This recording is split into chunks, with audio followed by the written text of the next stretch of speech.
22 साल में 15 साल के आज विकास पर आपने बताई। धन्यवाद। आज हमारे छत्तीसगढ़ 22 बछर के हो गए हैं। 22 बछर में छत्तीसगढ़ नित विकास के नए आयाम ला छुए है। आज 1 नवंबर हमारे छत्तीसगढ़ राज्य के स्थापना दिवस के अवसर में जम्मो संगी साथी सब्बो प्रदेशवासी मन ला गाड़ा गाड़ा बधाई। छत्तीसगढ़ निर्माण और उसकी यात्रा और उस यात्रा को राज्योत्सव के इस महत्वपूर्ण अवसर पर मैं सबसे पहले इस 22 साल के विकास यात्रा को समर्पित करता हूं माननीय पूर्व प्रधानमंत्री अटल बिहारी वाजपेयी जी को, जिन्होंने छत्तीसगढ़ का निर्माण ही नहीं किया बल्कि आज यहाँ की प्रकृति, यहाँ की संस्कृति, यहाँ का विकास जो कुछ दिख रहा है वो अटल जी के सपनों का छत्तीसगढ़ जो उनकी कल्पना थी उसके अनुरूप किया है। और ये अवसर में मैं छत्तीसगढ़ राज्य के निर्माता माननीय अटल जी को याद करता हूँ आज कि उनके ना रहने के बावजूद छत्तीसगढ़ की माटी माननीय अटल बिहारी वाजपेयी को हमेशा याद रखेगी। राज्य निर्माण के बाद जब हमें अवसर मिला तो अंत्योदय की कल्पना को साकार करने की काम की शुरुआत हमने की। 3 कालखंड में बांटा जा सकता है राज्य के इस 22 साल यात्रा को।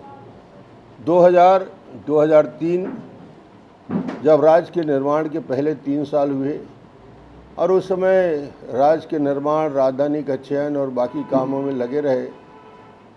2003 के बाद 18 तक दूसरा कार्यकाल आया जिसे छत्तीसगढ़ के निर्माण का स्वर्णिम कालखंड कहा जा सकता है, कहा जाता है, क्योंकि सारे विकास, मैं कुछ आंकड़े बाद में गिनाऊंगा, इस 15 साल में छत्तीसगढ़ में आज जो दिख रहा है वो दोहराए गए।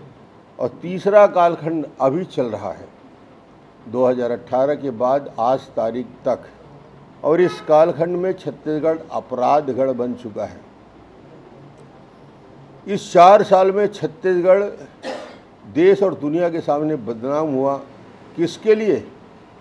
कि छत्तीसगढ़ कोल माफिया के चंगुल में है, रेत माफिया का जाल बिछा हुआ है। न केवल कोल माफिया, रेत माफिया, बल्कि शराब माफिया।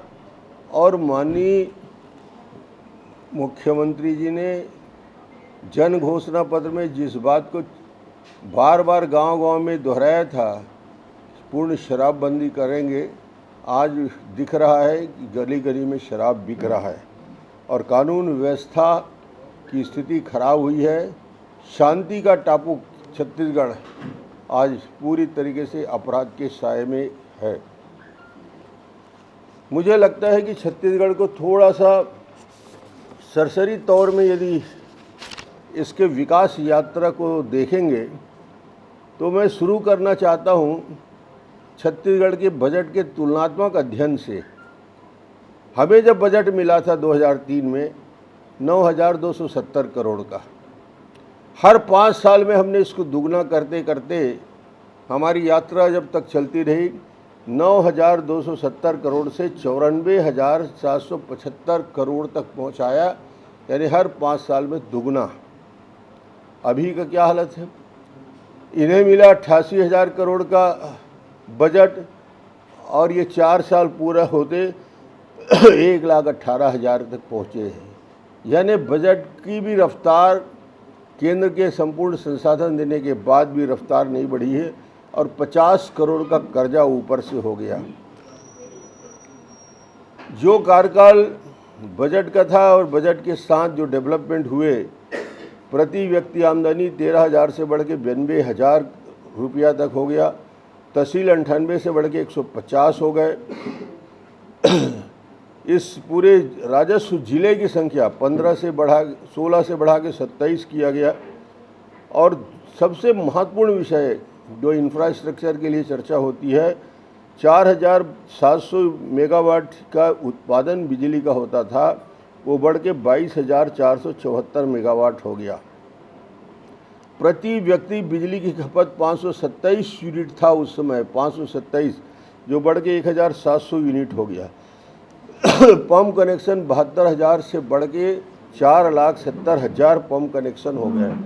कुछ महत्वपूर्ण आंकड़े इसलिए दो चार मैं गिना रहा हूँ कि तुलनात्मक जब आप अध्ययन करते हैं विकास की इस यात्रा में, तो उस यात्रा में आप देखेंगे कि धान खरीदी 5 लाख मीट्रिक टन से शुरू करके 70 लाख मीट्रिक टन तक हमने पहुंचाया। और उसके साथ ही साथ आज मुख्यमंत्री बार बार याद करते हैं, भूपेश बघेल जी, सड़क सड़क सड़क। अरे भाई 1,72,000 किलोमीटर सड़क हमको मिला था, प्रधानमंत्री ग्राम सड़क योजना 1,72,000 से बढ़ के 22,750 किलोमीटर। इतना बड़ा जंप 1,000 से बढ़ा के सीधा 22,000 किलोमीटर सड़क का निर्माण। और कुल सड़क जो आज 1 किलोमीटर नहीं बना पा रहे हैं, 29,000 किलोमीटर से बढ़ा के 61,000 किलोमीटर। बच्चों का एक खास बात बताऊंगा, एजुकेशन के क्षेत्र में चमत्कार हुआ। ड्रॉप आउट को 11% से घट के 1% हुआ। महाविद्यालय 206 थे, सिर्फ 206, 484 हुआ। MBBS सीट्स 100 से बढ़ के 1,010 हुआ। इंजीनियरिंग कॉलेज 11 से बढ़ के 50 हुआ। ये आंकड़े इसलिए बता रहा हूँ कि आज उसको तुलना हम करेंगे जब 4 साल की यात्रा पूरा कर चुके हैं। छत्तीसगढ़ में कोई राष्ट्रीय संस्थान नहीं थे। IIT, IIT, IIM, विधि लॉ यूनिवर्सिटी के साथ साथ लाइवलीहुड कॉलेज की स्थापना, पॉलिटेक्निक कॉलेज की स्थापना, इस प्रकार ये डेवलपमेंट का एक दौर चला। और आज विकास से हम पीछे होते जा रहे हैं। और आज छत्तीसगढ़ किस नाम के लिए प्रसिद्ध है? छत्तीसगढ़ के बाहर जब जाके पूछोगे तो 2 ही मामला गूंजता है। एक मामला चलता है CD का और दूसरा ED का। ED और CD में उलझा हुआ छत्तीसगढ़ पूरी तरीके से साल 2 साल सिर्फ यही चक्कर चल रहा है। न विकास है, न डेवलपमेंट है, न सड़क है, न पुल है, न पुलिया है, न स्कूल है, न अस्पताल है। CD और ED कि इर्द गिर्द पूरा निकल गया और आने वाले समय फिर निकलेगा।